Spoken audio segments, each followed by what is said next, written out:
নমস্কার বন্ধুরা, ডলির রন্ধনশালায় সবাইকে স্বাগত। আর আজকে তোমাদের সাথে শেয়ার করব পাঁচমেশালি সবজি দিয়ে লোটে মাছের চচ্চড়ি। পুঁইশাক আর পাঁচমেশালি সবজি দিয়ে চিংড়ি বা মাছের মাথা দিয়ে তোমরা কিন্তু রান্না করে খেয়েছো। তবে এইভাবে পাঁচমেশালি সবজি আর পুঁইশাক দিয়ে কখনো কি লোটে মাছের চচ্চড়ি রান্না করে খেয়েছো? যদি না খেয়ে থাকো, অবশ্যই বাড়িতে একবার হলেও তোমরা এই রেসিপিটা ট্রাই করবে। খেতে কিন্তু অসাধারণ হয়। আর এরকম যদি টাটকা তাজা পুঁইশাক হয় তাহলে তো আর কথাই নেই। আমি সমস্ত সবজিগুলো কেটে নেব আর একেবারে ঘরোয়া উপকরণ দিয়ে খুব কম সময়ে এই রান্নাটা তোমরা করে নিতে পারবে। তাহলে বন্ধুরা, আজকের এই রেসিপিটা শেষ পর্যন্ত দেখার জন্য তোমাদের কাছে আমার অনুরোধ রইল। আর রেসিপিটা কেউ কিন্তু স্কিপ করে দেখো না, তাহলে আমি প্রথম থেকে শেষ পর্যন্ত কিভাবে বানালাম সেটা যদি একটুও মিস হয়ে যায়, আমি যে পদ্ধতিতে বানিয়েছি এই পদ্ধতিতে না বানালে তাহলে কিন্তু অতটা খেতে ভালো লাগবে না।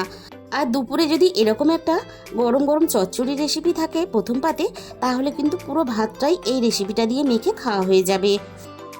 আর বন্ধুরা, রান্নার সুবিধার জন্য আমি প্রথমে পাতাগুলোকে আলাদা করে কেটে রেডি করে নেব, তাহলে রান্না করতে সুবিধা হবে। আর একসাথে যদি আমরা সমস্ত সবজি কেটে নিই তাহলে কিন্তু রান্নাতে অসুবিধা হয়ে যাবে।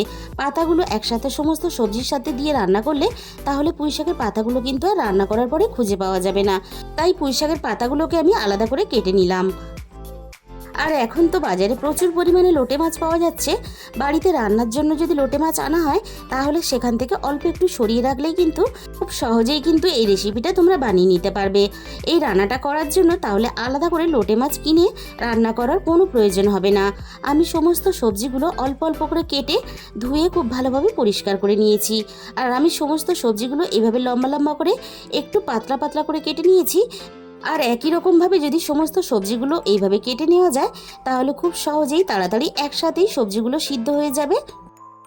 আর আমি কিন্তু এই রান্নার জন্য অল্প একটু কাঁঠাল দানাও নিয়ে নিয়েছি।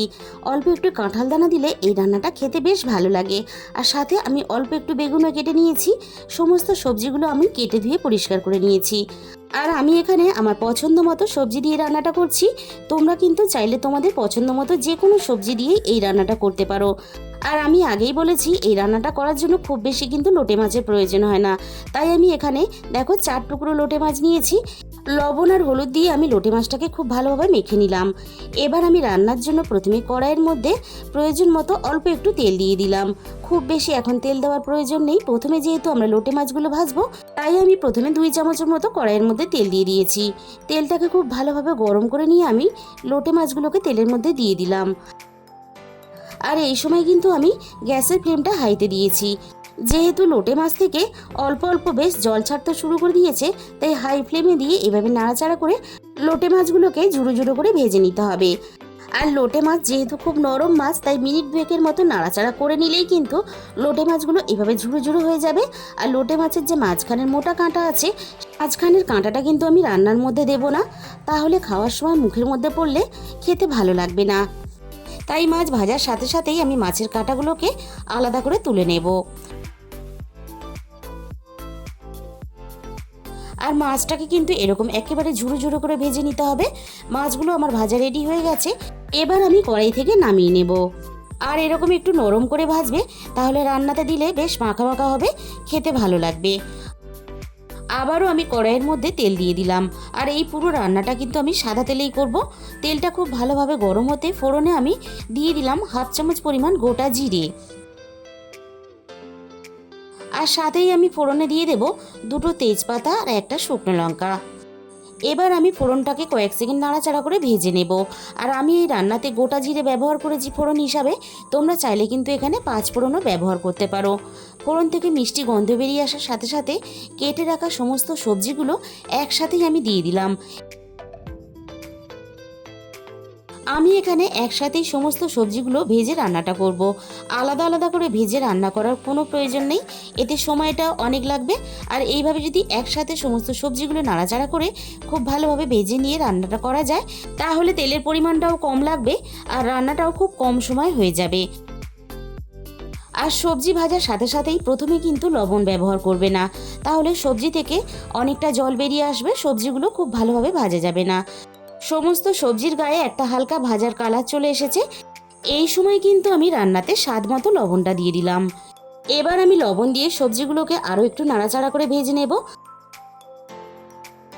আর লবণ দিয়ে সবজিটা ভাজার জন্য সবজিটা অনেকটাই নরম হয়ে যাবে। এবার আমি এখানে দিয়ে দিলাম একটা মাঝারি সাইজের পেঁয়াজ কুচি, আর দিয়ে দেবো এখানে অল্প একটু থেতো করা রসুন। অল্প একটু রসুন দিলে রান্নাটা বেশ চটপটা খেতে লাগবে। এবার আমি এখানে কেটে রাখা বেগুনটা দিয়ে দিলাম। বেগুন তো খুব বেশি ভাজতে সময় লাগে না, তাই আমি পেঁয়াজের সাথে দিয়ে দিলাম। সব কিছুর সাথে নাড়াচাড়া করে পেঁয়াজ আর বেগুনটাকে ভেজে নরম করে নেব। রান্নাতে অনেক রকমের সবজি যেহেতু ব্যবহার করা হয়েছে, তাই একটু সময় নিয়ে কিন্তু খুব ভালোভাবে সমস্ত সবজি একসাথে নাড়াচাড়া করে ভেজে নিতে হবে। এবার আমি রান্নার মধ্যে অল্প পরিমাণ জল দিয়ে দিলাম, যাতে বাকি মশলাগুলো দেওয়ার সাথে সাথে পুড়ে না যায়। প্রথমে আমি দিয়ে দিলাম 1 চামচ পরিমাণ ভর্তি করে হলুদ গুঁড়ো, আর আমি এখানে ঝালের জন্য দিয়ে দেবো 1 চামচ পরিমাণ ঝাল লঙ্কার গুঁড়ো। আর ঝালের পরিমাণটা অবশ্যই নিজেদের মতো করে ব্যবহার করবে। আর দিয়ে দিলাম আমি এখানে 1 চামচ ভর্তি করে ধনে গুঁড়ো, আর দিয়ে দেবো আমি এখানে 1 চামচ ভর্তি করে জিরে গুঁড়ো। এবার আমি সমস্ত মশলা সবজির সাথে নাড়াচাড়া করে একটু সময় নিয়ে খুব ভালোভাবে কষিয়ে নেব। মশলাটা কিন্তু সবজির সাথে খুব ভালোভাবে কষিয়ে নিতে হবে। আর দুপুরে গরম গরম ভাতের সাথে আমরা কিন্তু প্রত্যেকেই একটা প্রথম পাতের রেসিপি বানিয়ে থাকি। প্রথম পাতের একটা রেসিপি হিসাবে হোক বা গরম গরম ডাল ভাতের দিনেই হোক, একদিন হলেও তোমরা বাড়িতে এই রেসিপিটা অবশ্যই ট্রাই করো। আর আশা করি তোমরা দেখে বুঝতেই পারছো এই রেসিপিটা কতটা সুস্বাদু হতে চলেছে।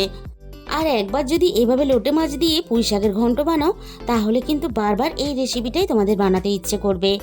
লোটে মাছটা আমি নাড়াচাড়া করে সব কিছুর সাথে খুব ভালোভাবে মিশিয়ে নিয়ে এবারে আমি কেটে রাখা সমস্ত পুঁইশাকের পাতাগুলো দিয়ে দিলাম। আর পুঁইশাকের পাতাগুলো খুব ভালোভাবে নরম হওয়ার জন্য আমি এখানে মিনিট 5 মতো লো ফ্লেমে ঢাকা দিয়ে দিলাম। 5 মিনিট পরে আমি কড়াই থেকে ঢাকাটাকে সরিয়ে নিলাম। পুঁইশাকের পাতাগুলো খুব ভালোভাবে নরম হয়ে গেছে। এবার আমি পুঁইশাকের পাতাগুলো নাড়াচাড়া করে খুব ভালোভাবে রান্নার সাথে মিশিয়ে দেব। পুঁইশাকের পাতাগুলো এই সময় দিলে তাহলে খুব ভালোভাবে সিদ্ধ হয়ে যাবে, আর পুঁইশাকের পাতাগুলো বেশ গোটা গোটা থাকবে। পুঁইশাকের পাতাগুলো আমি নাড়াচাড়া করে খুব ভালোভাবে রান্নার সাথে মিশিয়ে দিয়েছি। আর সমস্ত সবজিগুলো এভাবে নাড়াচাড়া করে কষাতে কষাতে প্রায় আমাদের 80% মতো সিদ্ধ হয়ে গেছে। তাই কিন্তু আমি রান্নার মধ্যে খুব বেশি পরিমাণ জল দেব না। খুব বেশি পরিমাণ জল দিয়ে সবজিগুলো সিদ্ধ করলে সবজিগুলো সিদ্ধ হয়ে একেবারে ঘাঁটা ঘাঁটা হয়ে যাবে, তাহলে খেতে ভালো লাগবে না। সবজিগুলো বেশ গোটা গোটা থাকবে, আবার রান্নাটাও বেশ মাখা মাখা হবে। এরকম করে রান্নাটা করলে তাহলে খেতে ভালো লাগবে। সবজিগুলো সিদ্ধ হওয়ার জন্য ভালোভাবে এখানে আমি ঢাকা দিয়ে দিলাম। মিনিট 15 পরে আমি কড়াই থেকে ঢাকাটাকে সরিয়ে নিলাম। রান্নাটা বেশ মাখা মাখাও হয়ে গেছে, আর সবজিগুলো কিন্তু এখানে খুব ভালোভাবে সিদ্ধ হয়ে গেছে। আবারও আমি একটু নাড়াচাড়া করে নিলাম, আর নাড়াচাড়া করে দেখে নেব অন্য সবজির মতো ডাঁটাগুলো খুব ভালোভাবে সিদ্ধ হয়েছে কিনা। ডাঁটাগুলো দেখো এখানে খুব ভালোভাবে সিদ্ধ হয়ে গেছে। আমার কিন্তু রান্নাটা এখানে রেডি হয়ে গেছে। তাহলে বন্ধুরা, আজকের এই রেসিপিটা ভালো লাগলে প্লিজ একটা ভিডিওতে লাইক করে দিও, আর নিজেদের বন্ধুদের মধ্যে প্রচুর প্রচুর শেয়ার করো। আর আমার চ্যানেলে যে সমস্ত নতুন বন্ধুরা এখনও পর্যন্ত আমার চ্যানেলটাকে সাবস্ক্রাইব করোনি, এরকম নতুন নতুন রেসিপি পেতে অবশ্যই আমার চ্যানেলটাকে সাবস্ক্রাইব করে পাশে থাকার অনুরোধ রইল। আর তোমাদের মূল্যবান সময় দিয়ে রেসিপিটা দেখার জন্য অসংখ্য ধন্যবাদ।